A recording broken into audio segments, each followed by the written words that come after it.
In case it hasn't happened to you lately, things seem to fall apart in life. Some things small, some things huge and life-changing. But our fallen world means problems aplenty, and the secret, though, is keeping it together when things go wrong.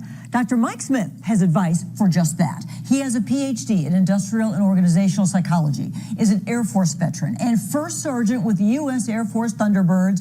Wow. Dr. Mike, thank you for all of that, by the way, and congratulations. Hi, how are you?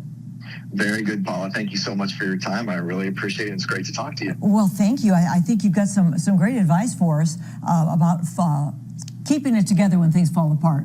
You want us to respond instead of react. Talk about the difference there. So when we react, that's really just acting on that impulse, right? Sheer emotion. Like we say the first thing that's on the tip of our tongue. We do the first thing that pops into our mind. And when we respond, again, that reaction is just that impulse. When we respond, we actually take the time to think and put some logic to it before we just shoot from the hip. Okay, so that when, again, those things are hard to remember in the emergency of a situation because it's always out of the blue, right? We say out of the blue. Right. But your second point is about your emotions. Controlling your emotions. Emotions almost always get us in trouble because they're so hair-trigger, right? Right, yeah, absolutely. So emotions are really good for motivation. But when we're in times when things seem to be falling apart, the perception is there's no way out. We don't know what's going on. We're feeling frustrated, anxiety. It really gives us a great deal of power, personal power, when we put our emotions in check and really just step back and look at everything through the lens of logic versus that emotion, which really clouds our judgment. Well, the next one about being flexible and planning ahead, you have an example you sent me about, let's say, you burn the Thanksgiving turkey, but you still got to feed people. So you need to have a plan B or maybe a plan C in the roster.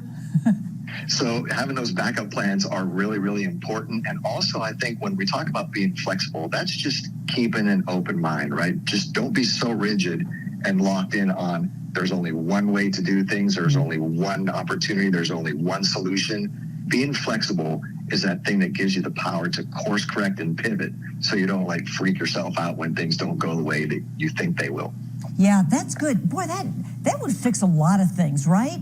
If we just, Yes, it would. Yeah, and it moves into this next point about expecting the best but preparing for the worst, because just assume something's going to go sideways like you didn't plan.